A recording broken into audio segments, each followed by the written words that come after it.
económicos, sociales y culturales.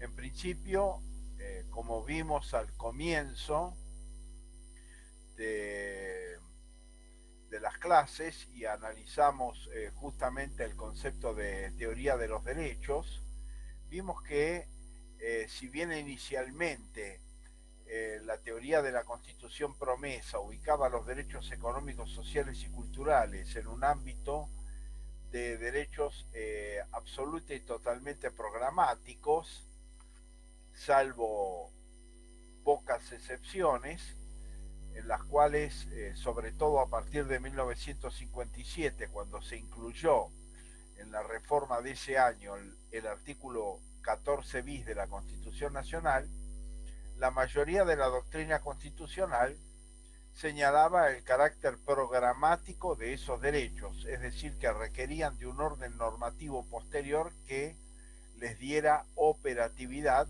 a través del Congreso Nacional.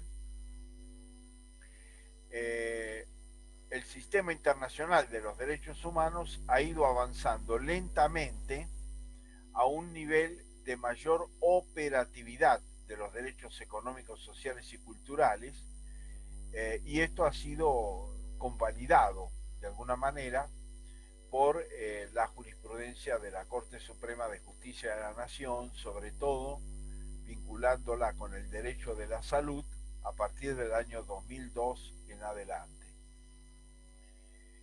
Eh, Actualmente se considera que los derechos económicos, sociales y culturales tienen un grado de operatividad y de exigibilidad como tales a partir de su consagración normativa.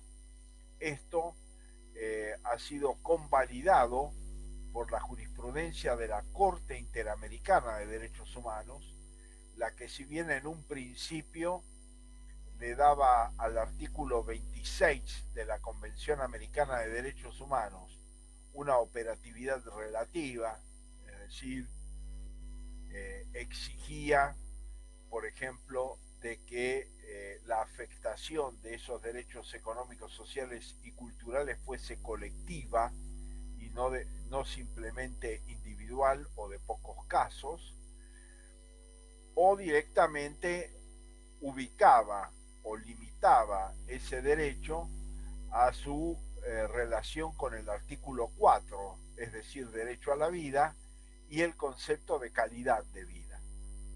Es decir, determinados derechos de acceso a la salud, a la alimentación adecuada, etcétera, se han considerado como propios del concepto de derecho a la vida y por lo tanto ubicados dentro de ese contexto.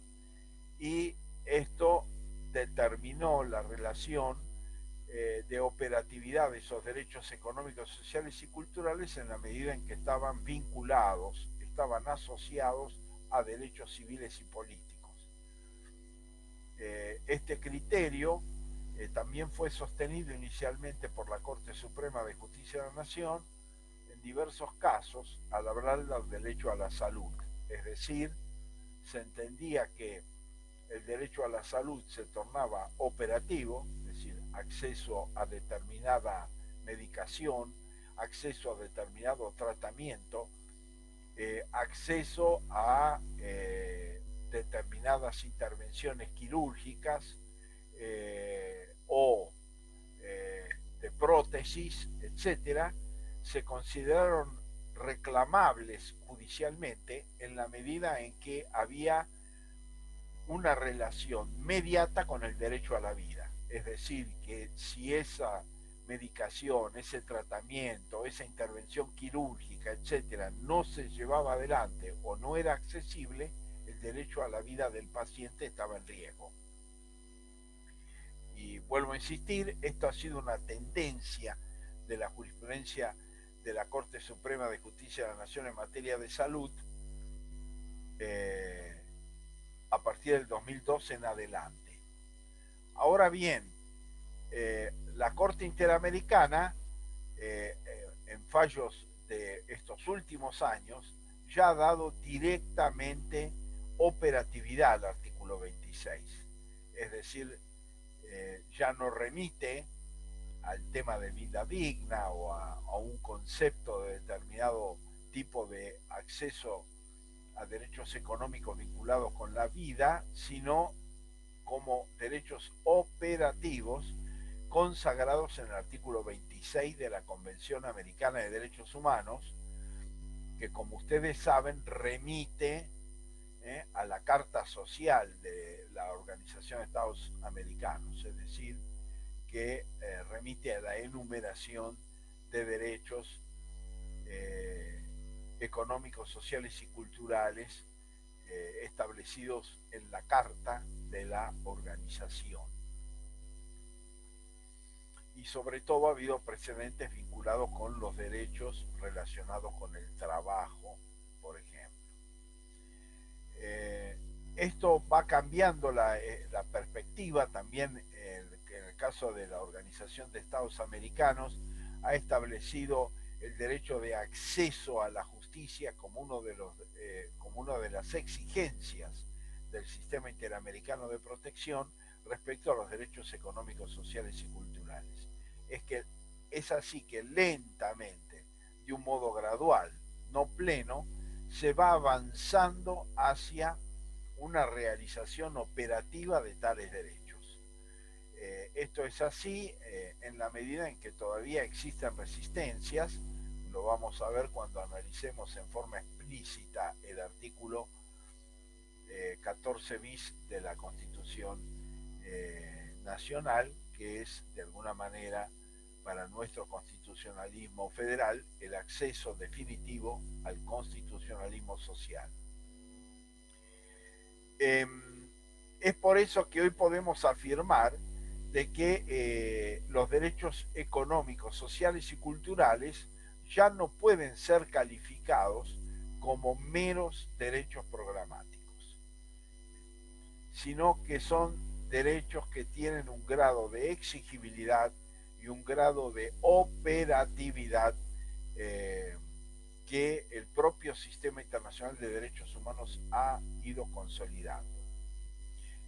Por supuesto que cuando hicimos esas referencias a la teoría de los derechos, también analizamos cómo el Comité de Derechos Económicos, Sociales y Culturales, en su observación general número 3, interpretó el concepto de progresividad. En la Argentina, uno de los criterios era que la progresividad estaba limitada a los recursos disponibles. Por lo tanto, presupuestariamente, el Estado podía modificar, conforme su criterio discrecional, los fondos destinados a la protección de estos derechos económicos, sociales y culturales, y como consecuencia de eso, el concepto de progresividad quedaba condicionado o quedaba limitado a los recursos disponibles por el Estado. Esto fue interpretación que en la década de los 90 sostuvo la Corte Suprema de Justicia de la Nación al interpretar este principio y que se aplicó sobre todo en la jurisprudencia argentina cuando se planteó la inconstitucionalidad de la Ley de Educación Superior, que comenzó a habilitar el arancelamiento de la universidad pública. Entonces, el argumento que se utilizaba a favor del arancelamiento era que si los recursos disponibles eran insuficientes para garantizar el funcionamiento de las universidades públicas, estas debían recurrir al arancelamiento para completar sus presupuestos. Entonces, esta interpretación, que era una interpretación que limitaba el avance progresivo de los derechos económicos, sociales y culturales a los recursos disponibles y como consecuencia de ello a las decisiones discrecionales de los estados en relación a la forma en que administraba tales recursos, esto ha sido claramente superado por la observación general número 3 de del Comité de Derechos Económicos, Sociales y Culturales, que afirma, en primer término, que la progresividad es a la plena realización, es decir, que se trata de un avance progresivo a la plena realización, es decir, a la plena operatividad del derecho. La segunda cuestión es que ese principio incluye la no regresividad, es decir, que el derecho no puede retroceder, debe mantenerse en un lugar obtenido y de ahí a un estadio superior de realización, pero como regla general no puede retroceder, es decir, es principio de progresividad acompañado del principio de no regresividad, con lo cual el Comité de Derechos Económicos, Sociales y Culturales ha exigido que en los casos en que el Estado, por razones de crisis económica, retrocede en un derecho, lo tenga que acreditar de un modo fehaciente, a través de un análisis pormenorizado de las condiciones y de la situación económica del país. Es decir, que el principio de no regresividad tiene la posibilidad de una excepción frente a crisis económica, pero de carácter excepcional. Y como consecuencia de ello, entonces, estamos en una situación en que los derechos económicos, sociales y culturales paulatinamente han ido adquiriendo un mayor grado de operatividad. Además, el comité, al analizar este principio, ha dicho que todo derecho económico, cultural y social tiene un núcleo de efectividad. Es decir, que aún tratándose de ese tipo de derechos, hay, por ejemplo, acceso a la educación primaria, en materia de educación, acceso a la atención primaria de la salud, en materia de salud, por ejemplo, es obligación operativa de todo Estado, cualquiera sea su condición económica. Es decir, que de una manera progresiva se ha ido avanzando en materia de derechos económicos, sociales y culturales hacia un grado de mayor efectividad y como consecuencia de ello a un grado de mayor exigibilidad. Entonces, ese es el panorama actual en relación con los derechos económicos, sociales y culturales. Hay un avance desde la interpretación y hay un avance desde la jurisprudencia en el sentido de ir dando cada vez más un grado de operatividad autónomo a los derechos económicos, sociales y culturales. Eh, como les explicaba, nuestra Constitución Federal ingresa al denominado constitucionalismo social a través de la reforma de 1957. Ya se ha visto en teoría constitucional las características particulares que tuvo esta reforma, porque es una reforma que se lleva adelante en el marco de un gobierno de facto que deroga una constitución vigente por decreto, que es la Constitución de 1949, que convoca, que declara por sí la necesidad de reforma, porque el Congreso estaba disuelto, y por otro lado llama a elecciones para integrar la convención constituyente, pero con proscripción del peronismo. Es decir, que estuvo rodeada de toda una serie de irregularidades que, en definitiva, desde el punto de vista formal, constitucional formal, quedaron superadas por la ratificación del artículo 14 bis que hizo la Convención Constituyente de 1994, que la mantuvo subsistente el artículo 14 bis y con lo cual una convención convocada en forma democrática y una declaración de necesidad de reforma también dictada de un modo democrático convalidaron ese articulado. articulado. Sin perjuicio de lo cual, el artículo 14 bis, a partir de la reforma de 1957 y de estos reparos desde el punto de vista formal constitucional que recibió, fue una norma operativa desde el punto de vista de su existencia como tal, y su aplicación y su interpretación tanto por la doctrina como por la jurisprudencia. Como les señalé, una vez que el artículo 14 bis se incorpora a la Constitución Nacional, la doctrina en general ha interpretado que los derechos consagrados en ella son derechos de carácter programático. Recuerden ustedes la clasificación clásica del derecho constitucional, en el sentido de que hay normas operativas, es decir, que son ejecutables por sí mismas, por su sola existencia en el orden normativo. Por ejemplo, tradicionalmente, el derecho a la propiedad se ha considerado que su solo enunciado en el artículo 17 de la Constitución exige su respeto por parte del Estado y por parte de los restantes particulares, y que en realidad no requeriría ninguna reglamentación posterior para existir como tal.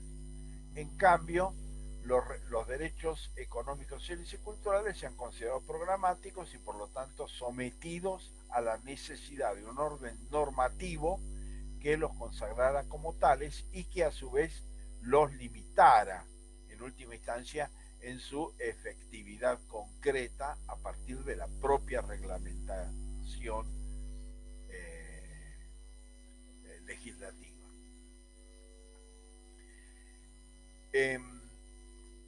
¿Qué establece el artículo 14 bis de la Constitución? Bueno, establece tres categorías de derechos, lo que se llaman derechos en el trabajo, derechos a la seguridad social y derecho de los gremios. Son las tres grandes categorías que incluye el artículo 14 bis, además de enunciar otros derechos, como es el acceso a la vivienda digna y el bien de familia, que están integrados en la última parte de ese articulado.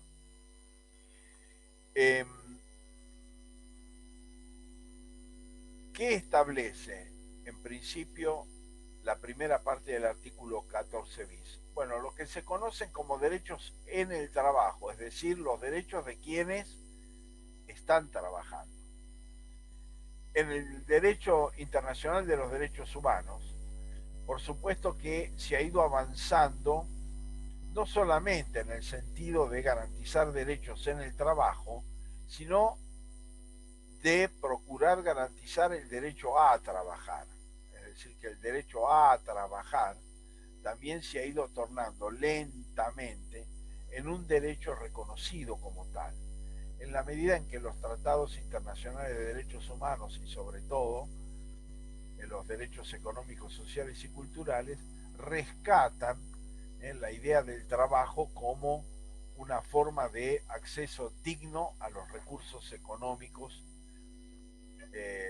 sociales y culturales a los que tienen derecho las personas y las familias y los grupos familiares, y esto de alguna manera ha hecho de que se pensara también en el trabajo no solamente como una serie de derechos dentro de quienes o a favor de quienes están trabajando efectivamente, sino también con relación al acceso al trabajo como un derecho básico y como un derecho económico, social y cultural, que va a ser otra de las características fundamentales de este tipo de derechos.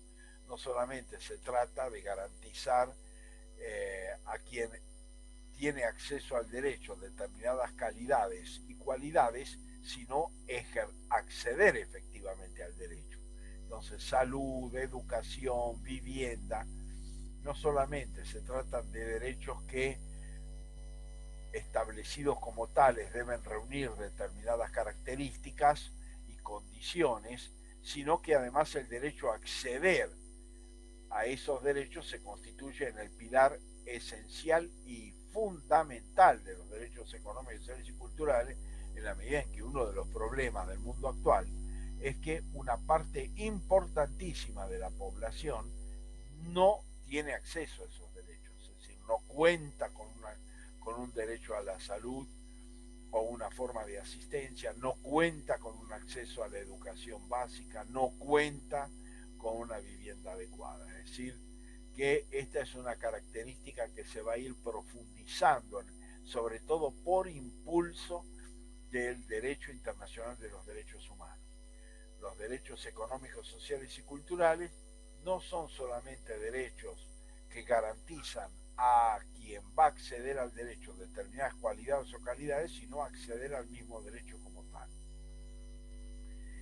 Esto es una cuestión que, vuelvo a insistir, cuando uno examina el artículo 14 bis de la Constitución Nacional, hablamos de derechos en el trabajo. Es decir, que la persona que está trabajando tiene tiene acceso a esos derechos. Por supuesto que el mundo global, sobre todo a partir de los modelos neoliberales en el mundo, no solamente ha limitado el acceso al trabajo, por ejemplo, sino que también ha limitado el acceso a esos derechos aún a las personas que efectivamente trabajan. Y es lo que conocemos en el mundo contemporáneo como trabajo en negro. Es decir, ¿qué es el trabajo en negro? El trabajo en negro es una persona que, si bien presta un trabajo en una relación de trabajo como tal, es decir, pone a disposición del dador de trabajo su energía y su fuerza de trabajo para que éste disponga de qué manera va a ser utilizado, pero a pesar de eso no lo considera un contrato de trabajo, sino un contrato civil de servicios. Y por lo tanto carece de todos los derechos propios de la relación de trabajo. Entonces, hoy por hoy también un fenómeno que se ha dado es que el derecho al trabajo no solamente representa una lucha por acceder a él, sino además una lucha por acceder a él en condiciones de protección de los derechos básicos del trabajador. Son las dos cuestiones en la actualidad.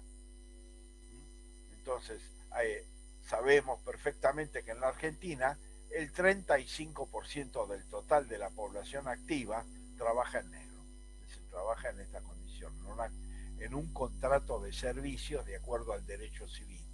Por lo tanto, no tiene derecho a indemnización al despido, no tiene derecho a, a gozar de vacaciones pagas, etcétera, etcétera. Ninguno de esos derechos le están efectivamente reconocidos. Y simplemente con el vencimiento del contrato civil de servicios, la relación cesa como tal.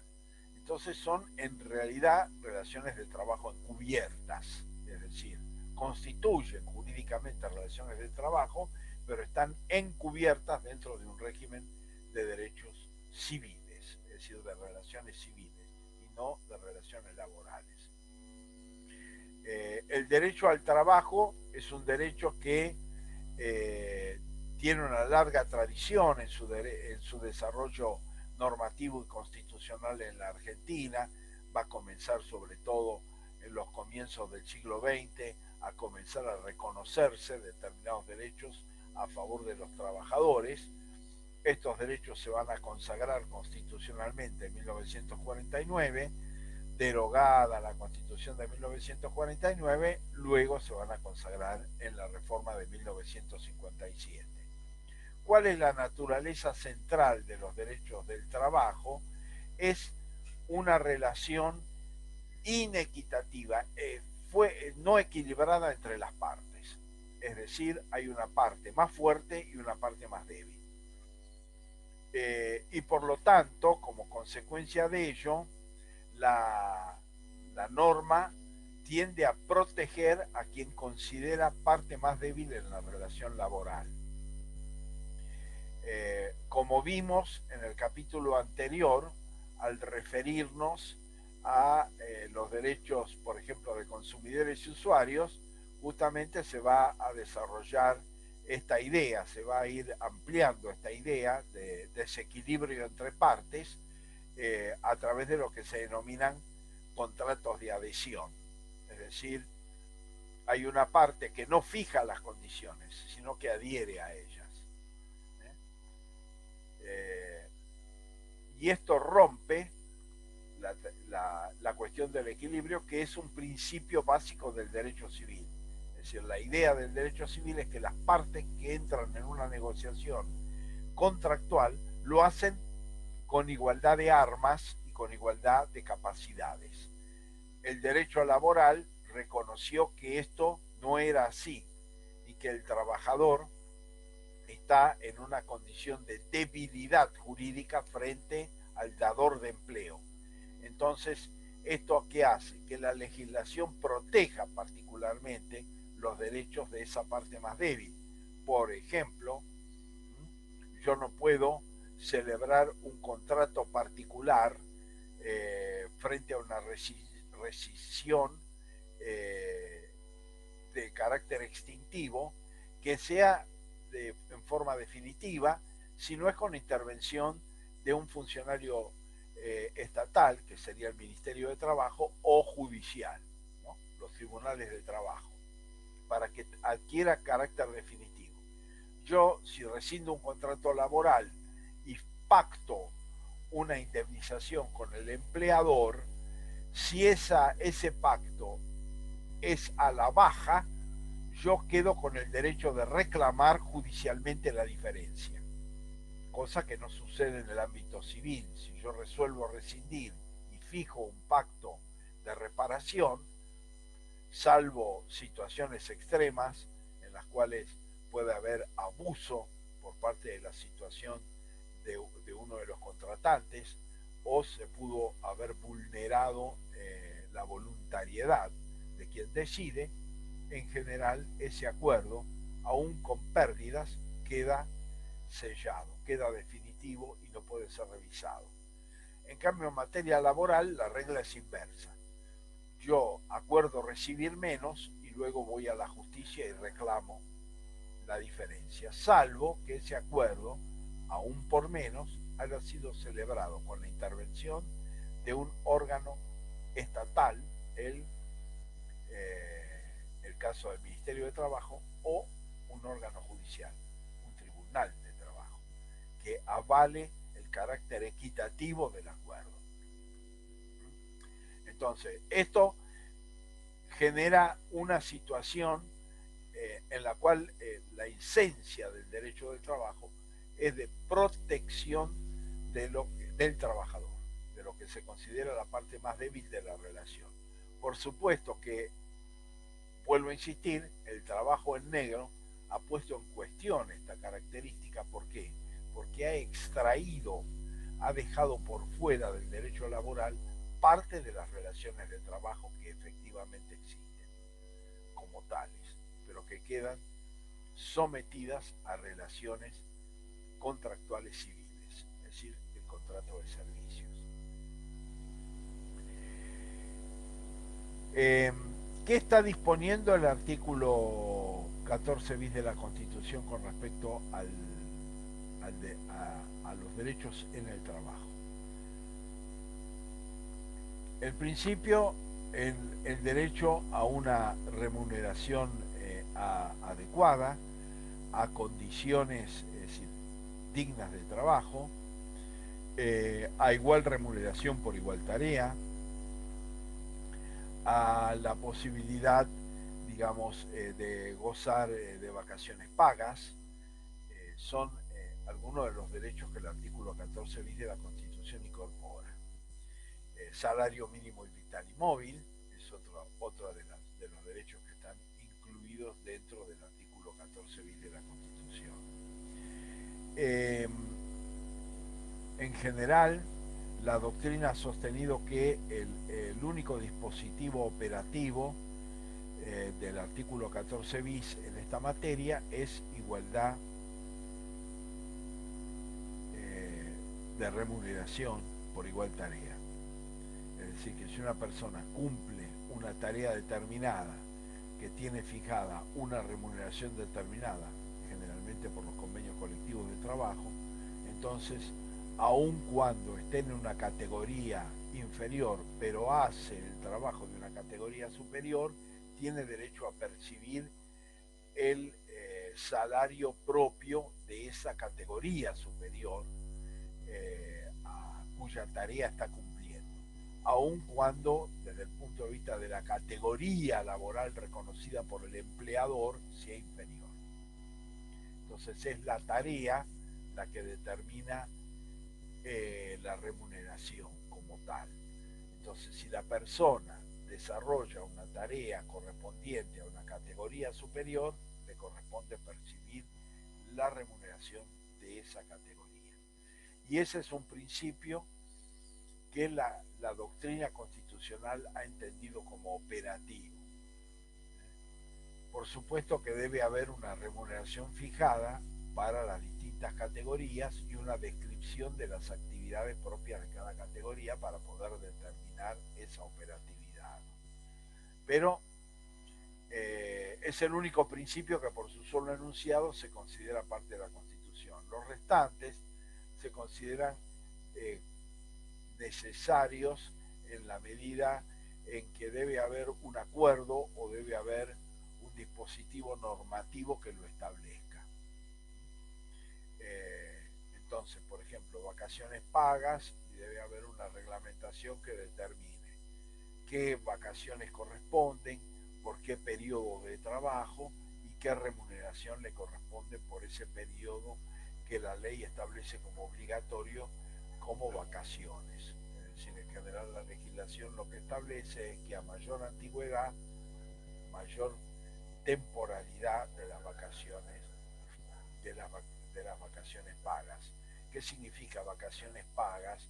En general que uno tiene derecho a no trabajar, pero a seguir percibiendo la remuneración. El salario mínimo vital y móvil, por ejemplo, también en este caso se regula a través de lo que se conoce como el Consejo Económico y Social, es decir, un consejo constituido por las dos fuerzas sindicales, CGT y CTA, por la Unión Industrial en representación de los empleadores y el Estado. Y a partir de un acuerdo se fija el salario mínimo vital y móvil, que es como tal el salario que cualquier trabajador que trabaja full time, es decir, estamos hablando de 44 horas semanales de tareas, no puede dejar de percibir, es decir, que es el mínimo o básico que todo trabajador debe percibir.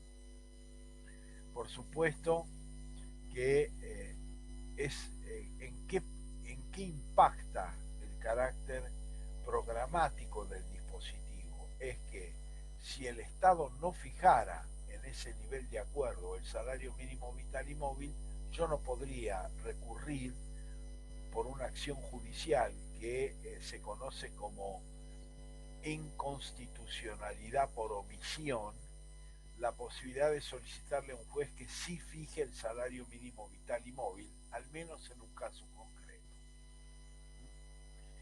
Y en segundo lugar, tampoco puedo impugnar judicialmente el carácter no vital de esa remuneración, que es una característica que el salario mínimo vital y móvil lamentablemente tiene en la Argentina. Es decir, mínimo es que todos, no, nadie puede ganar por debajo de él. Vital es que debe alcanzar para cubrir las necesidades básicas del trabajador y de su familia. Móvil es que debe ir cambiando, es decir, modificándose su importe. Bueno, el carácter vital generalmente es uno de los factores cuestionables en este momento, en la medida en que aún existiendo esos acuerdos, los montos que se fijan están muchas veces muy lejos de poder acercar a ese carácter vital, pero a pesar de eso yo no puedo ir a un juez y reclamarle la inconstitucionalidad del acuerdo y pedirle que por lo tanto adecue a la necesidad de carácter vital de la remuneración.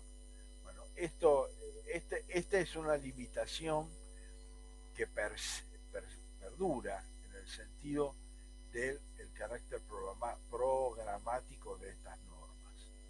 Eh, por supuesto que otra cuestión que también incorpora es la participación, el artículo 14 bis, la participación de los trabajadores en la administración y en las ganancias de las empresas, que es un derecho que además jamás se reguló en la Argentina desde 1957 hasta la actualidad, y que unos años atrás, es decir, en el gobierno de Cristina Fernández, hubo un intento de procurar sancionar una ley en el Congreso que estableciera la participación de los trabajadores en el 10% de las ganancias de las empresas, pero es un proyecto de ley que nunca llegó ni a estado parlamentario, a tratarse en comisiones y mucho menos a sancionarse. Entonces, evidentemente, ¿esto qué ha hecho en la práctica? Bueno, ha hecho en la práctica que ciertos derechos reconocidos aún en el artículo 14 bis de la Constitución en el trabajo no tengan operatividad alguna, no hayan tenido nunca ningún tipo de operatividad, o que eventualmente esa operatividad quede condicionada a las decisiones del legislador o a las decisiones, en este caso, del acuerdo tripartito entre sindicatos, empresarios y Estado. En el caso del salario mínimo vital y móvil. Como expliqué antes, hay una tendencia a tratar de ir avanzando hacia un grado de operatividad, pero por supuesto que es un proceso que no parangona de ninguna manera los derechos civiles y políticos con los económicos, sociales y culturales, aunque vuelvo a insistir, hay una tendencia a hacerlo salir de este derecho meramente programático, de esta condición o categoría de derechos meramente programáticos. Entonces, condiciones dignas de trabajo, el derecho a una remuneración, igualdad de remuneración por la misma tarea, salario mínimo vital y móvil, participación de los trabajadores en la administración y ganancia de las empresas, eh, vacaciones pagas y después lo que se conoce como el salario familiar, la contribución, retribución familiar, también están incorporados dentro de ese artículo 14 bis de la Constitución Nacional como derechos en el trabajo. La segunda categoría es la de la seguridad social. En principio, el artículo 14 bis habla de un derecho o un seguro a la salud, es decir, el derecho a la salud, es decir, que haya un seguro común para todos de acceso a la salud, y por otro lado establece el sistema de jubilaciones y pensiones que debe reunir dos características que son la proporcionalidad y la movilidad. Eh, la doctrina y también la jurisprudencia, cosa que vimos en las primeras clases, establecía que este derecho era un derecho puramente programático, y la propia Corte Suprema de Justicia de la Nación había resuelto de que en la medida en que no existía una ley de movilidad, no podía exigirse la movilidad jubilatoria desde el punto de vista jurisdiccional. Entonces, esto dejaba evidentemente en una situación de pura programatividad a los derechos de jubilaciones y pensiones. Como vimos en esa oportunidad, es decir, esto es, primero fue el fallo Chocobar, donde la Corte justamente en 1999 estableció este criterio, que había que esperar que el legislador regulara la movilidad. Vimos que en 2005 la Corte modificó ese criterio, estableciendo de que el artículo 14 bis, tal cual lo establece, dice que asegurará por medio de la ley determinados derechos y que por lo tanto ese imperativo constitucional establecía de que no podía quedar simplemente a la decisión discrecional de los poderes políticos, es decir, poder legislativo y poder ejecutivo, la decisión de la movilidad y de la proporcionalidad. Y por lo tanto, sí, en ese sentido, a partir del caso Badaro, la Corte fijó el principio de que si no se dictaba una ley de movilidad por parte del Estado, entonces le correspondía al Poder Judicial, en el caso concreto, establecer esa movilidad, que es lo que luego hizo la Corte en Badaro en 2006. Como consecuencia de ello, se dictó la ley en el Congreso Nacional en el 2007 de movilidad jubilatoria, que por supuesto no condice plenamente con el fallo judicial de Badaro, y por lo tanto esto ha generado también un segundo nivel de reclamo por el cual, si bien las personas reciben una movilidad jubilatoria vinculada con la ley, reclaman la diferencia respecto al criterio jurisprudencial fijado por la Corte, que es más amplio. ¿Por qué? Porque a su vez la Corte estableció una movilidad directamente vinculada con la movilidad de los salarios activos. Es decir, que si los salarios de los activos aumentaban, aún escalonadamente, por ejemplo, un 15%, un 15% y un 15% en el año, las jubilaciones tenían que aumentar en ese mismo nivel. En cambio, la ley establece un índice que vincula ese dato con otros, como es el nivel de recaudación, por ejemplo, que tiene el Estado. Con lo cual, ese importe es una fórmula mucho más compleja que generalmente va por debajo de esos niveles en la práctica concreta. Como ustedes saben, durante el gobierno anterior de Macri también hubo un proceso de modificación que terminó de alguna manera haciendo perder a los jubilados aún la actualización del régimen anterior, es decir, los beneficios del régimen anterior, y ahora estamos en una situación, digamos, excepcional, producto de la pandemia, que también es otro tema, en el cual la movilidad, es decir, la ley de movilidad está suspendida y en realidad las actualizaciones, las movilidades jubilatorias que se van produciendo se hacen por decisión del Poder Ejecutivo Nacional por medio de decretos. Entonces, una de las cuestiones que actualmente se encuentra pendiente es la discusión de una nueva ley de movilidad jubilatoria. Pero evidentemente lo que la Corte ha fijado es que no puede existir un no reconocimiento de este derecho. Un no reconocimiento de este derecho. Es decir, que frente a la ausencia de una ley de movilidad, esta ausencia puede ser reclamada judicialmente y por lo tanto en el caso concreto se decide.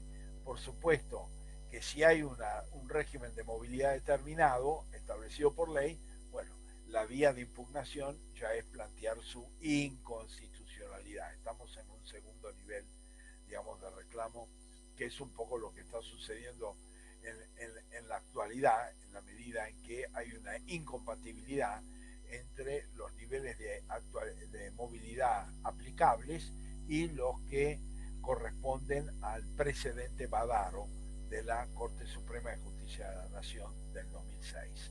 Entonces todo eso está generando, digamos, un nivel de reclamaciones de diverso grado, ¿no? Pero lo que ha dejado claro la Corte es que no puede no existir una ley que garantice la movilidad. En la medida en que eso no sucede, la justicia tiene la capacidad de fijar la movilidad jubilatoria en el caso concreto.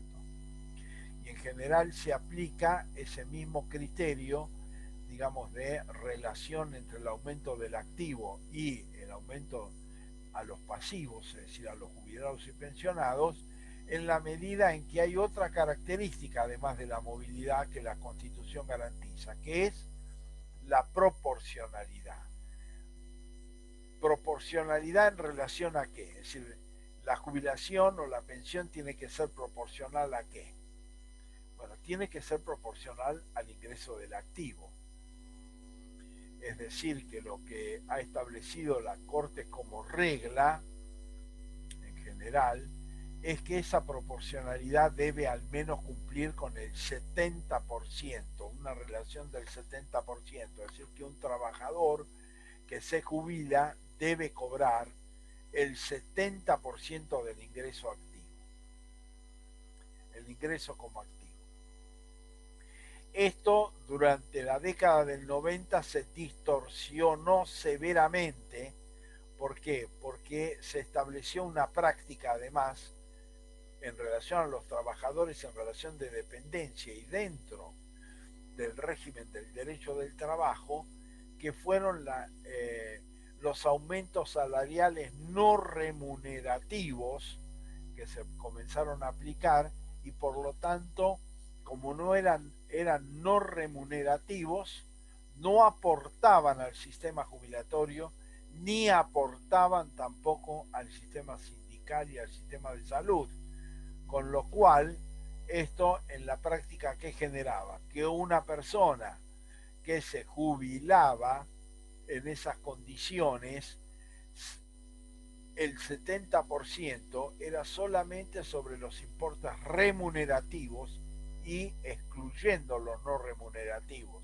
Y en esa etapa llegaban casi al 50% del total del ingreso. ¿Por qué? Porque al ser no remunerativo, el Estado se ahorraba, digamos, el derecho de tener que aportar, de descontar y aportar a las cajas jubilatorias el importe establecido por ley, que está a cargo del Estado. Entonces, todo eso también distorsionó severamente el sistema jubilatorio argentino, porque la proporcionalidad no fue una proporcionalidad nominal, es decir, se ganaba 100 y el jubilado tenía que ganar 70, sino que de esos 100, 50 eran no remunerativos y entonces eran 70 sobre los restantes 50 y terminaba ganando 35, es decir, cobraba 35 sobre 100 y no 70 sobre 100. Y esto fue otro de los factores que distorsionó severamente el sistema jubilatorio argentino también. Menos aportes a las cajas jubilatorias y menos ingresos para las personas que se jubilaban efectivamente cumpliendo los recaudos de ley. Por supuesto que también los sistemas jubilatorios se volvieron más exigentes con la edad y con los aportes, ¿no? Son 30 años de servicios en este momento y 30 años de aportes efectivos al sistema jubilatorio. Si bien el régimen anterior se exigían 30 años, eran 22 de aportes efectivos y 8 que se podían acreditar a través de declaraciones juradas, por ejemplo, ¿no? Por otros mecanismos menos exigentes. Bueno, en la actualidad eso no existe tampoco como tal. Pero la Corte ha establecido sí un grado de exigibilidad de la proporcionalidad y de la operatividad. Por supuesto que dentro de la proporcionalidad hay una exigencia que es una exigencia tradicional de los movimientos de jubilados, lo que se conoce como el 82%. Es decir, en general, una reivindicación del sistema jubilatorio ha sido elevar esta proporcionalidad de 70 al 82%. Pero este reconocimiento solamente está para determinados trabajos, determinadas relaciones de dependencia, pero la regla general es el 70% y la regla excepcional el 82%. Pero son dos exigencias de la Constitución a las cuales la Corte le ha prestado atención, aunque, bueno, en determinadas situaciones de crisis económica ha admitido la reducción de esa proporcionalidad hasta en un 10%. Es decir, pero también en cuestiones, en situaciones excepcionales, ¿no? De crisis económicas. Pero, por otro lado, el sistema constitucional, al menos estos dos recaudos, los exige.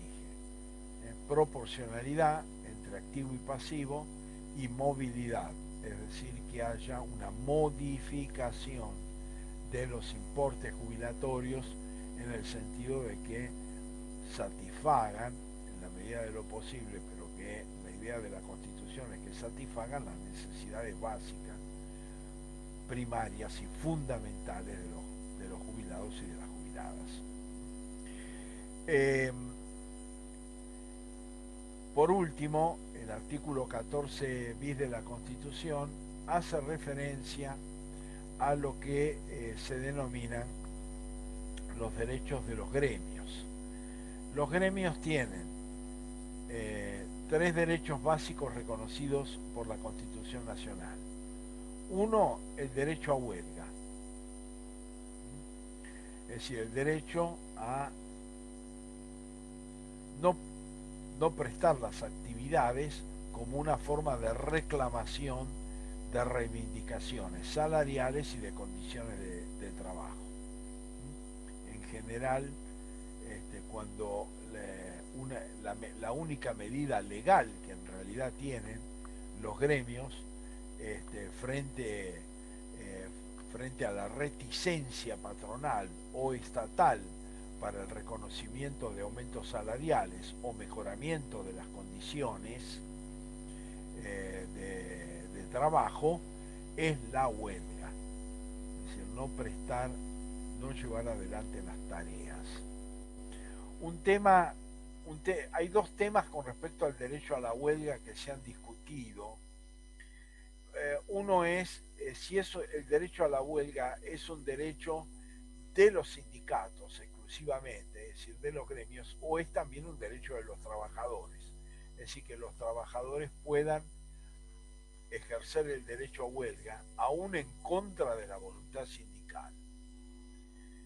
Bueno, en principio la Organización Internacional del Trabajo, que es una organización de Naciones Unidas que justamente centra todo el tema del trabajo y que es una organización que sobrevivió a la Sociedad de Naciones, es decir, que se creó durante el intento previo a 1945 de la Sociedad de Naciones, a la finalización de la Primera Guerra Mundial.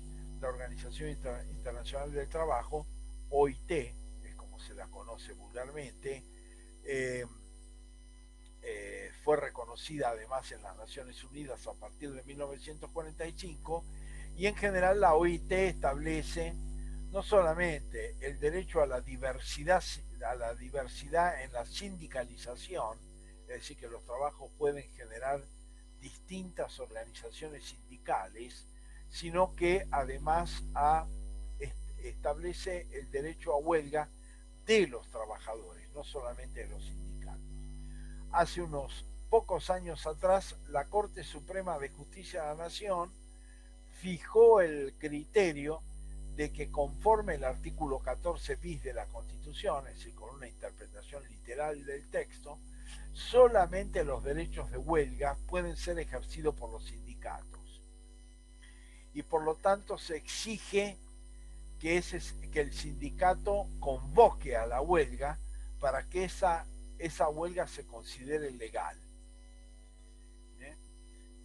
Y no así a través de los trabajadores en forma individual.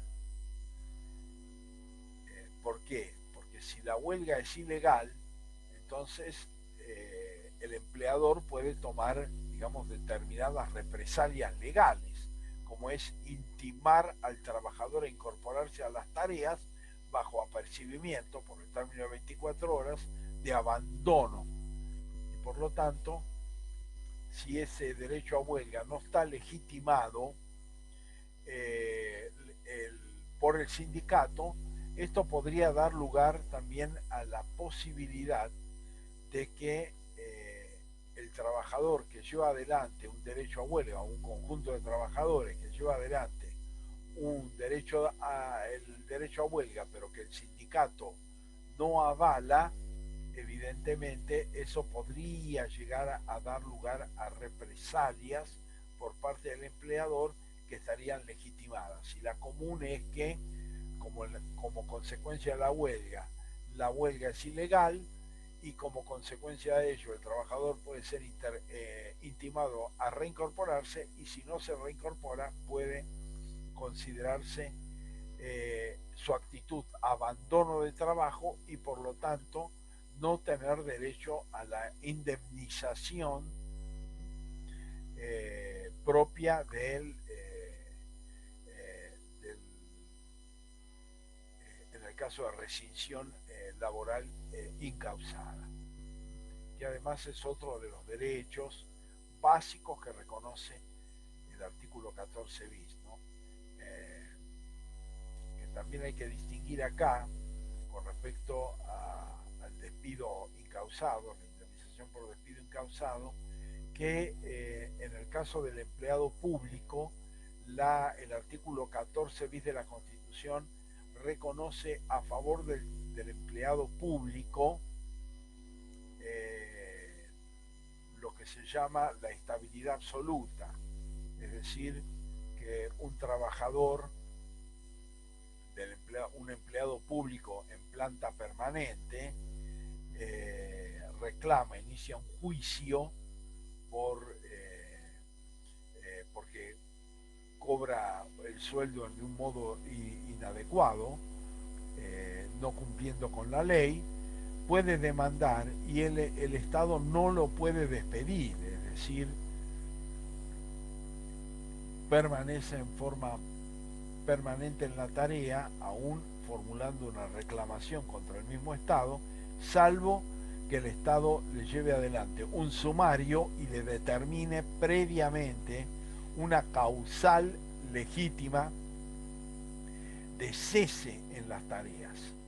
Es decir, que el empleador solamente, en este caso siendo el Estado, puede excluir, puede hacer cesar esa relación si determina, a través de un trámite administrativo, donde estén garantizados, por supuesto, los derechos procesales de defensa y debido proceso del trabajador, que ha incumplido con determinadas reglas que cuentan con gravedad suficiente para excluirlo como empleado.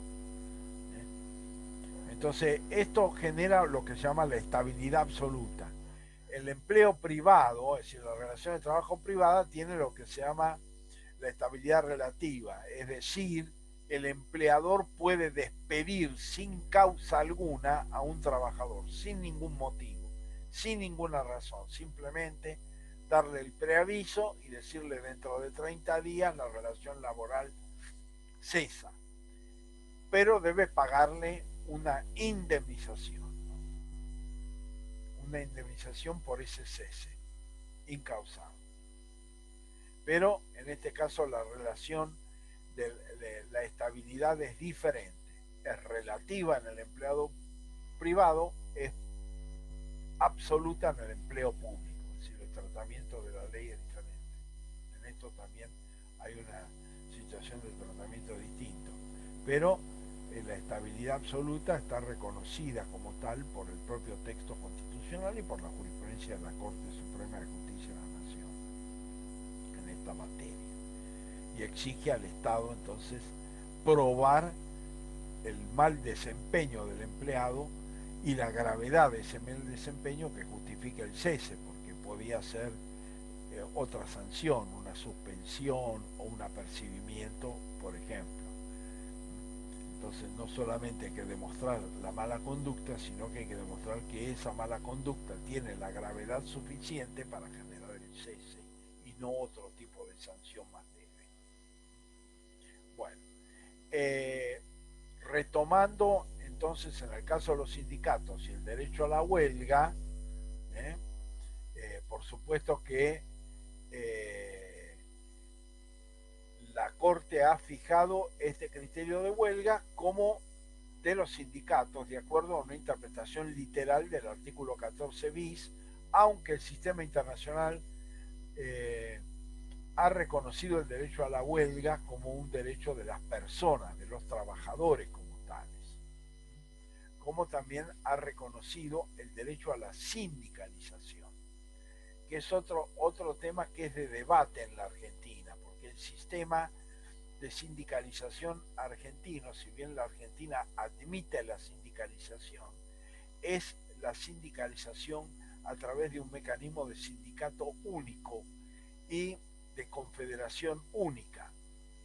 Es decir, una vez que hay un sindicato, por ejemplo, de empleados de comercio, este abarca a la totalidad de los trabajadores o empleados de comercio. Y no es que los empleados de comercio pueden eventualmente reunirse y crear un segundo sindicato. Para que un sindicato sea creado frente a la existencia de otro, bueno, hay que fijar nuevas incumbencias, fijar nuevos contenidos para ese sindicato y eventualmente lograr el reconocimiento como tal por medio del Ministerio de Trabajo. Bueno, en ese sentido el sistema internacional es mucho más fluido y por supuesto que en materia del derecho del trabajo argentino, la discusión entre la CTA y la CGT, por ejemplo, son dos confederaciones de trabajadores, son dos confederaciones sindicales, pero la única que tiene reconocimiento legal es la CGT. La CTA no tiene ese reconocimiento. Ha ido logrando un reconocimiento a partir del propio funcionamiento y del poder desplegado en el ámbito del trabajo y, como expliqué antes, a los fines de fijar el salario mínimo vital y móvil, es convocado por el Estado, aun cuando no sea una confederación reconocida como tal. Porque la ley argentina, que viene desde la época del peronismo, parte de una idea que es que el sindicato único es el que asegura mayor poder a un sindicato para la negociación.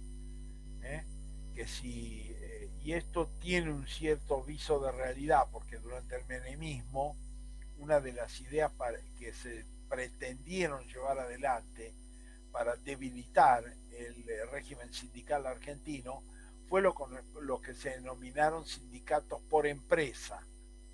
Es decir, que los trabajadores de una empresa se sindicalizaran como tal y negociaran con el empresario de esa empresa las condiciones de trabajo. Entonces, ¿esto qué significaba? Bueno, que depende de las relaciones de fuerza que se establecían entre trabajadores y empresarios, la posibilidad de cuáles iban a ser las condiciones. En cambio, en el sindicato único, por supuesto que hay trabajadores que trabajan que son cientos o son miles y por lo tanto tienen una fuerza de reclamo mucho mayor, pero en otras pequeñas empresas son 8, son 10 o son 15 y evidentemente su capacidad de negociación es menor, pero el sindicato que lo representa a los trabajadores de las empresas que tienen 15, que tienen 20 o que tienen 2.000 trabajadores. Entonces se equiparan las condiciones y esa es un poco la filosofía del sistema sindical argentino, que vuelvo a insistir, es la filosofía sindical del peronismo que se mantuvo hasta la actualidad. Por un lado, esto limita el derecho de sindicalización de los trabajadores, pero por otro lado, si se dispersara excesivamente el sistema de sindicalización, esto podría ser muy favorable a los intereses de las empresas, porque imagínense un sindicato respecto a una empresa que tiene 60 trabajadores o 80 trabajadores, bueno, en principio tiene poca capacidad económica como sindicato, porque va a recibir los aportes solo de esos trabajadores, y un poder de negociación muy inferior, porque en última instancia está vinculado con una empresa y está vinculado con un número que no le permite o que le puede generar mayores condicionamientos. Entonces, esto es un poco también el por qué nuestro sistema tiende a esto, ¿no? Al sindicato único. Y por lo tanto, hay puja o muchas veces entre los sindicatos respecto a determinados ámbitos de competencia de los sindicatos. Es decir, hace unos años hubo entre los empleados de comercio y camioneros respecto a los transportistas de los supermercados, porque los supermercados son empleados de comercio en principio.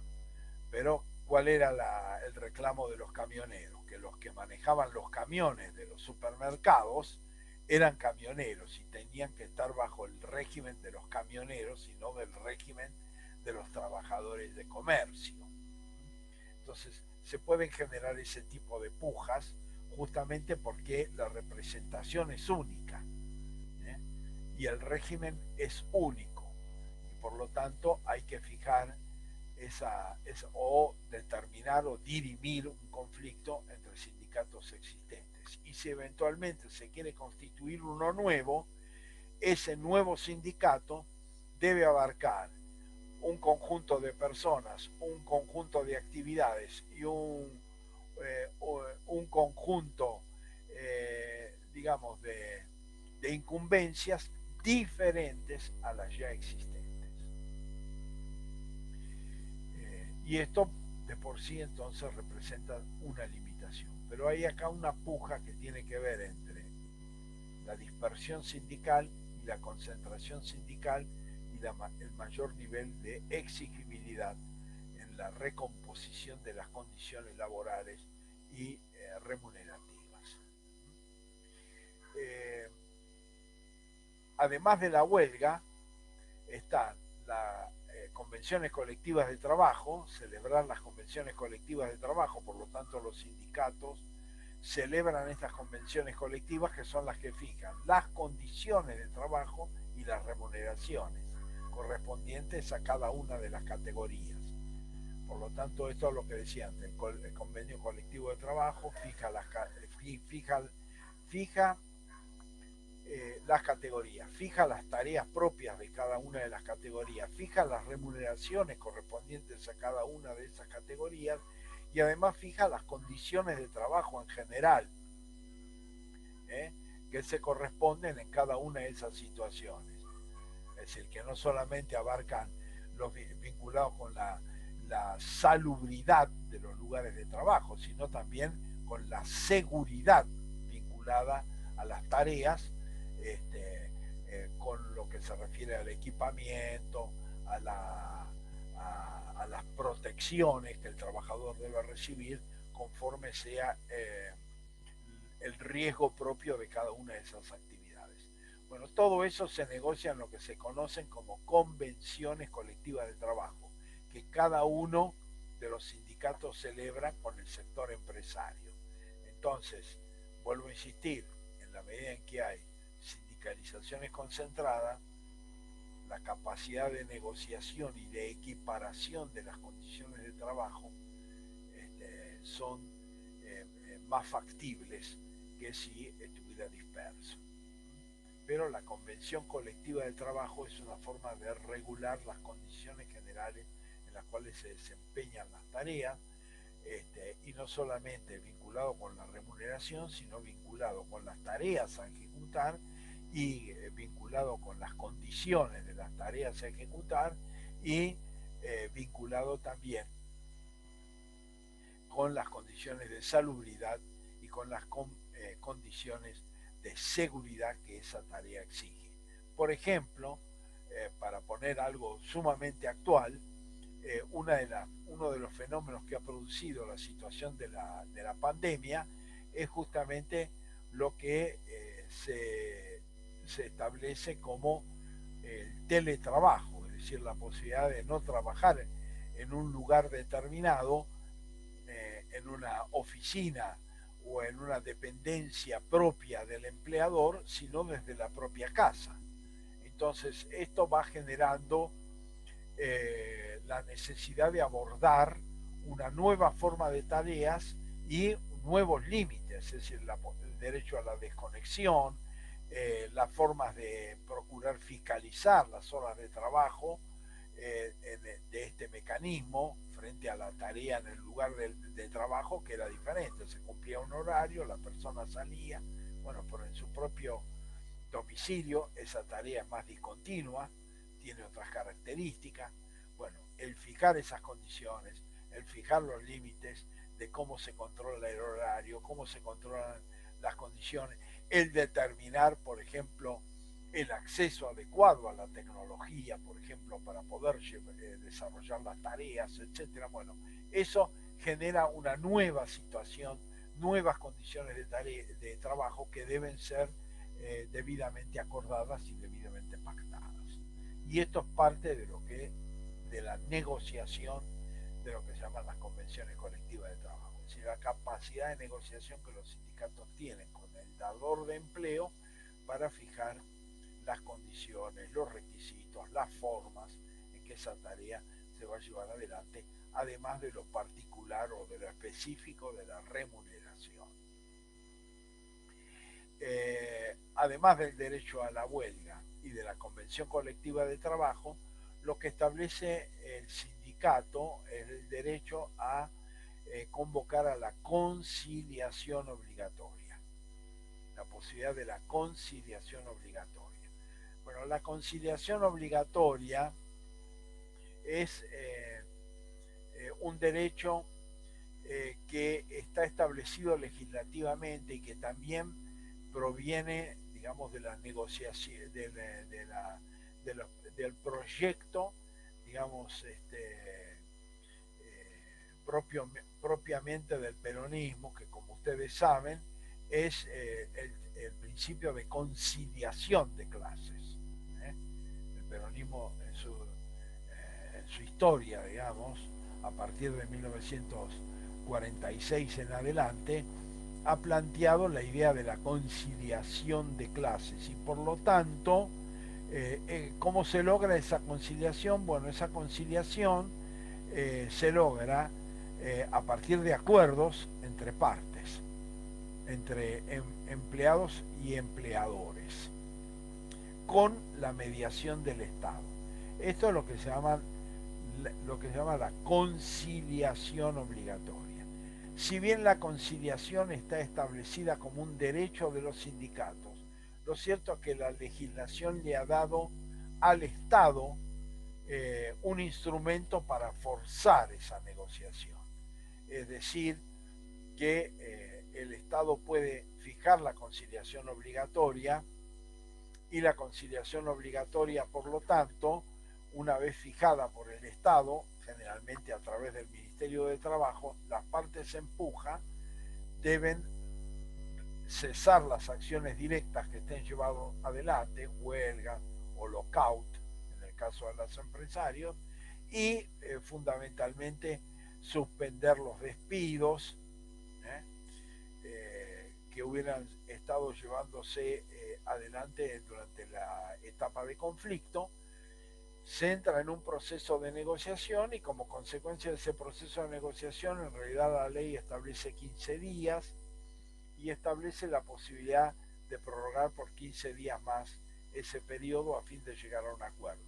Si las partes en conflicto han llegado a un acuerdo con la mediación, vuelvo a insistir, del Estado, bueno, ese acuerdo se torna operativo y las actividades continúan conforme los términos de ese acuerdo. Es decir, si hay reincorporación total de los despedidos, reincorporación parcial, si hay mejoramiento remunerativo, si hay mejoramiento en las condiciones de trabajo, aún en forma escalonada, etc. Por supuesto que si no hay acuerdo, entonces el proceso de conciliación fracasa y por lo tanto sigue el conflicto sindical. Sigue el conflicto sindical. Y una de las facultades es que cuando esos conflictos son conflictos colectivos, es decir, no son individuales, sino son colectivos, es decir, abarcan una fábrica en su totalidad o abarcan una actividad en una proporción de sus trabajadores, entonces el sindicato puede ejercer en forma directa, el sindicato reconocido con personería gremial puede ejercer en forma directa la representación de esos trabajadores en el conflicto, en los conflictos colectivos de trabajo. Si es un conflicto individual, en cambio, ese conflicto individual, el sindicato lo que hace es prestar asesoramiento a ese trabajador, y en última instancia prestarle servicios jurídicos, etcétera, pero no ejerce la representación directa e inmediata. En cambio, en el conflicto colectivo sí, el sindicato puede asumir la conducción de ese conflicto. Por supuesto que a través de la consulta en asamblea con los trabajadores, etcétera, pero puede asumir la representación de esos trabajadores y por lo tanto la negociación se establece en forma directa entre el sindicato y el empleador. Un conflicto que se ha venido desarrollando y un cuestionamiento es que este sistema de conciliación con mediación estatal funciona dentro de lo que se llaman las relaciones de trabajo privadas, es decir, un empresario y sus trabajadores, por ejemplo, o un conjunto de trabajadores y un conjunto de empresarios. Pero ¿qué pasa cuando el empleador es el Estado? Bueno, acá también se ha discutido un poco el tema. Si bien se ha recurrido a la conciliación obligatoria, es decir, por ejemplo, conflicto docente en la provincia de Buenos Aires, que es un conflicto que generalmente siempre se desarrolla en el ámbito provincial. Bueno, el Estado provincial puede llamar a la conciliación, es decir, sí, la conciliación la puede convocar el Estado nacional, pero también la puede convocar las provincias, que también tienen su propio Ministerio de Trabajo, y por lo tanto puede el Poder Ejecutivo llamar a conciliación y acercar las posiciones. Pero en este caso, digamos, lo que se discute es que el Estado no estaría en una posición de mediador, con un interés autónomo o independiente de las partes en conflicto, parte del conflicto. Entonces ahí también se ha discutido un poco los alcances de la posibilidad de la conciliación, de fijar la conciliación obligatoria y aún, porque esto es otra cuestión que está en debate, es que en las relaciones privadas, si el Estado llama a conciliación y, por ejemplo, el sindicato desobedece la conciliación obligatoria, puede ser objeto de sanciones por parte del Estado hasta la pérdida de la personería gremial. Bueno, esto ha sido más cuestionado durante otras etapas, otros gobiernos provinciales anteriores, por ejemplo. Llegó un momento en que el sindicato docente de la provincia de Buenos Aires, el sindicato docente de la provincia de Buenos Aires terminaron rechazando la conciliación obligatoria con motivo de este argumento, de que en última instancia el Estado estaba imponiendo una solución en protección de sus propios intereses, es decir, que no era parte equitativa. Hubo momentos en que los sindicatos docentes no aceptaron, pero nunca el Estado provincial llegó a la aplicación de sanciones efectivas. ¿Por qué? Porque esto genera un ámbito de confrontación también, que hay que medir políticamente, ¿no? Así, porque a veces uno puede tomar determinadas medidas, pero hay otras medidas que también se analizan desde el punto de vista del poder económico y del poder político, y de las ventajas y desventajas que una medida de esta naturaleza puede aportar. Por ejemplo, para poner un ejemplo vinculado con el derecho a la huelga, nosotros hay una experiencia en la ciudad de Buenos Aires, que es la experiencia de los llamados metrodelegados, es decir, delegados de los subtes de la ciudad de Buenos Aires que han hecho paros por líneas en contra de la voluntad del sindicato. Por lo tanto, esta interpretación eh, constitucional de que si se hace en contra de la voluntad del sindicato puede ser declarado ilegal y por lo tanto se podría hasta despedir a los empleados, el movimiento como tal ha adquirido una presencia política y social tan fuerte que ya el costo que le puede representar al Estado, en este caso a la Ciudad Autónoma de Buenos Aires, de despedir o a las empresas, en la medida en que está el servicio concesionado, despedir a sus empleados, ahí esto, aún existiendo la posibilidad constitucional, no se lleva adelante, porque vuelvo a insistir, una cuestión es, bueno, lo que puede o no puede hacerse constitucionalmente, y otra cosa es también los efectos y las consecuencias políticas que el ejercicio de determinadas acciones puede generar. Y a veces tornar más tensa un conflicto o extremar posiciones puede terminar resultando desventajoso para el propio Estado, aunque tuvieran las posibilidades de hacerlo. Y vuelvo a insistir, hay toda una línea en la cual la conciliación obligatoria, cuando el empleador es el Estado, también entra en conflicto, porque ya el Estado no sería un negociador independiente de las partes en conflicto, sino sería una de las partes en conflicto. Eh, pero estos serían tres elementos: derecho a huelga, convenciones colectivas de trabajo y conciliación obligatoria.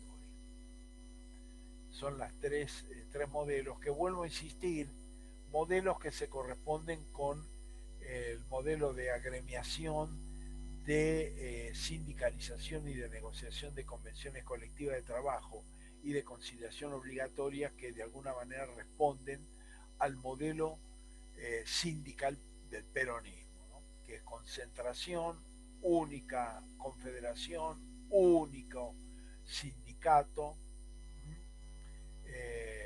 aunque en la práctica política han existido más de han existido dos confederaciones de trabajo, han existido divisiones sindicales, pero en general el sistema legal tiende a la unificación, aunque después desde el ámbito político esto pueda generar tensiones y pueda aún generar divisiones dentro, como ha sucedido también con respecto a la Confederación de Trabajadores Argentinos, por ejemplo, que hoy se encuentra dividido. Es decir, que aunque el objetivo sea la unidad, muchas veces la política hace que esas fuerzas sindicales se dividan, se fraccionen. Entonces, el objetivo legislativo aparece frustrado, pero la legislación tiende a la unidad y a la sindicalización única, por todo lo que expliqué antes. Pero nuestra Constitución, bueno, lo que establece es el derecho es decir, en la medida en que hay gremios, hay derecho a la sindicalización por parte de los trabajadores. dentro de estas características legales que expliqué antes. Por supuesto que además el artículo 14 bis incorpora la compensación familiar, incorpora el acceso a la vivienda digna y el bien de familia, que son instituciones, bueno, en el caso del bien de familia, primero se reconoció, digamos, en una ley especial de constitución del bien de familia que actualmente está incluido dentro del Código Civil y Comercial de la Nación. Y es la posibilidad de que un inmueble, asiento del grupo familiar, no pueda ser ni embargado ni pueda ser ejecutado por deudas, es decir, no puedan ir sobre él los acreedores. Y por lo tanto el bien de familia lo que pretende es garantizar un techo estable al grupo familiar. Es decir, que el grupo familiar no pierda esa vivienda. Por supuesto que ese bien de familia, una vez que ha sido registrado, porque se puede registrar directamente a través del Estado provincial, por ejemplo, yo puedo registrarlo, o puedo hacerlo a través de un escribano público. Es decir, puede ser un trámite que se lleva a cabo directamente por el interesado o recurrir a un escribano público, hacer una escritura pública y luego inscribir en el registro de la propiedad para que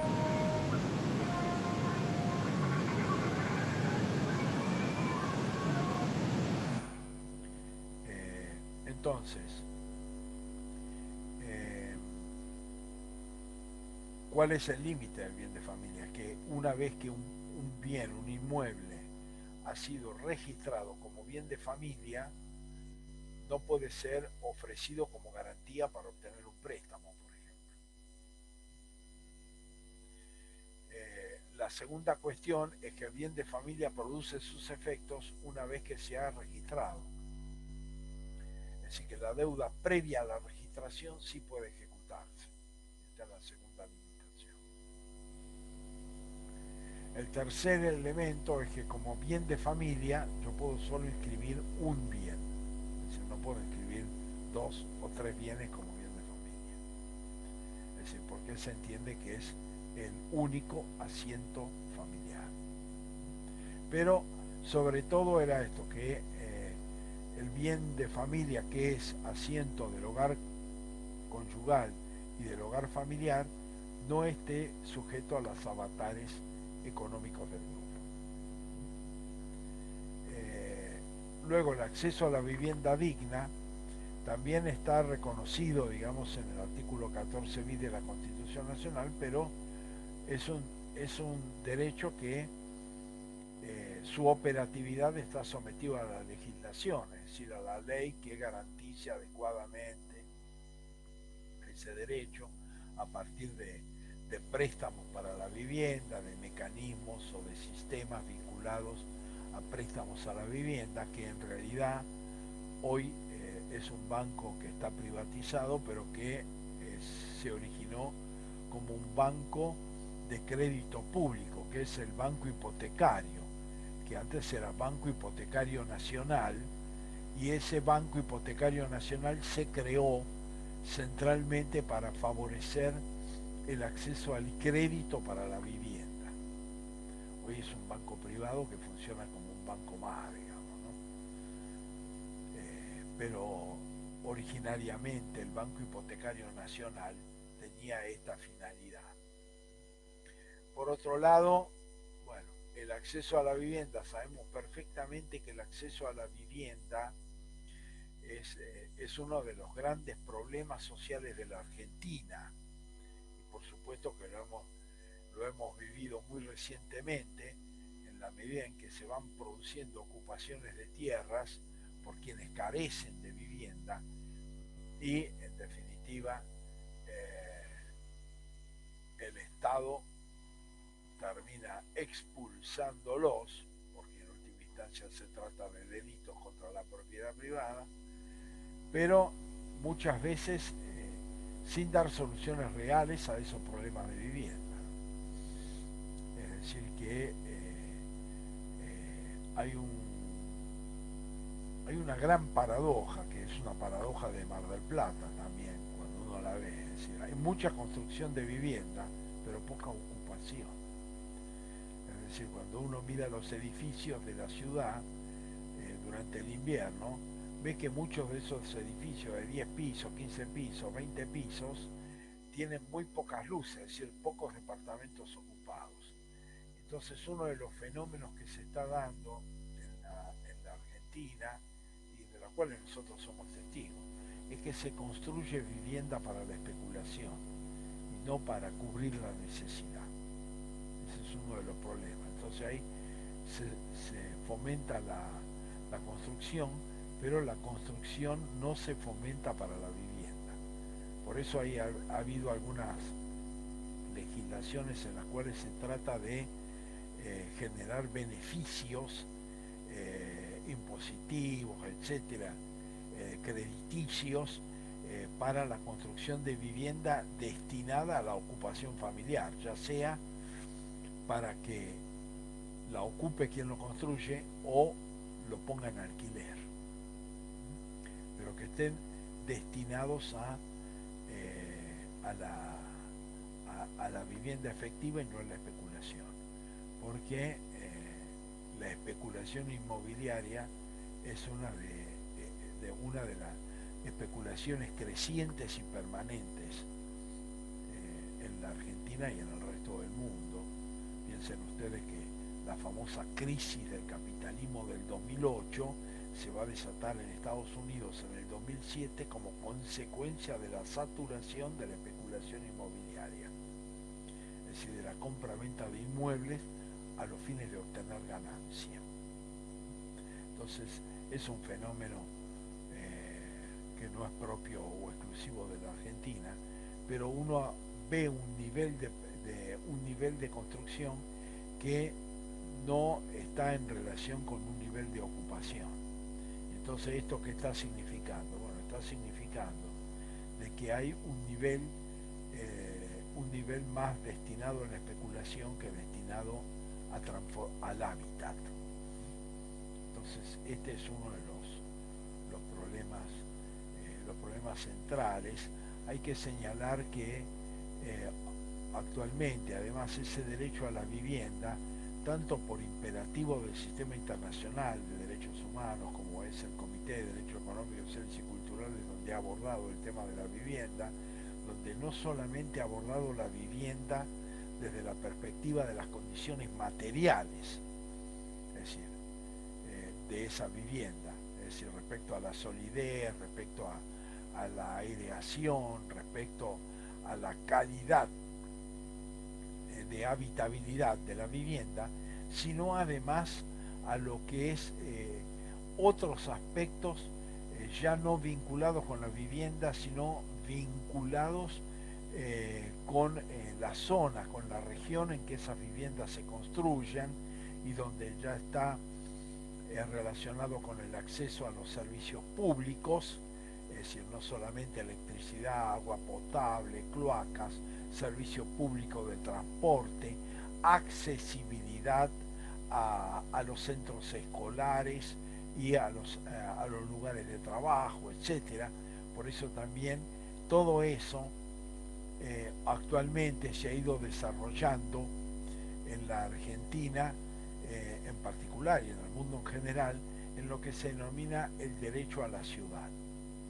Es decir, donde no solamente ya estamos hablando de un derecho al hábitat respecto a la vivienda como tal, sino a todo lo que debe rodear esa vivienda, que es vinculado con la sanidad, es decir, con la posibilidad de acceso a la salud, con la posibilidad de acceso a la educación, con el acceso al transporte público, etcétera, a la utilización de los espacios públicos, a la existencia de espacios abiertos, de utilización comunitaria, etcétera, etcétera, etcétera. Bueno, todo eso va avanzando hacia lo que se conoce actualmente como derecho a la ciudad y que por supuesto que ha complementado y ampliado lo que podemos denominar como derecho a la vivienda digna, porque la dignidad de la vivienda hoy por hoy no está solamente asociado a las condiciones materiales de esta, sino a todo ese entorno que forma parte del hábitat, que forma parte de lo que se denomina más ampliamente derecho a la ciudad. Bueno, dejamos acá y nos vemos el próximo miércoles y ya yo he puesto en la página el día viernes vamos a tener una clase complementaria esta semana, el viernes 13 en el mismo horario de 9:45 a 11:15 para poder hasta la semana próxima completar los contenidos del programa. Bueno, nos vemos el próximo miércoles.